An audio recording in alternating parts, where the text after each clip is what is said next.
ইরানের প্রতিরোধ, ইসরায়েলের আতঙ্ক, সবকিছুর পেছনে যেন একজন মানুষের নীরব মস্তিষ্ক। ইরান ইসরায়েল যুদ্ধে তেহরানের ছোড়া একের পর এক মিসাইলে যখন ধ্বংসযজ্ঞে পরিণত তেল আবিব, তখন বারবার একটা প্রশ্ন উঠে আসে, ইরান এত নিখুঁত ও পরাক্রমশালী মিসাইল কিভাবে বানালো? কার মেধা ও বুদ্ধিমত্তায় ইরানের এই মিসাইল বিপ্লব?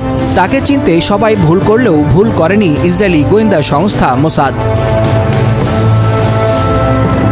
ইরান যখন একে একে সফল মিসাইল পরীক্ষা চালাতে থাকে, তখন ঘুম হারাম হয়ে যায় মধ্যপ্রাচ্যের একচ্ছত্র আধিপত্য বিস্তারকারী ইসরায়েলের। এরপর হন্য হয়ে খোঁজা শুরু করে কে এই মিসাইল বিপ্লবের কারিগর। তখন ইরানের ভিতর থেকে ইসরায়েলের গোয়েন্দা তথ্যে বারবার একটা নাম আসতে থাকে, আমির আলী হাজিজাদে।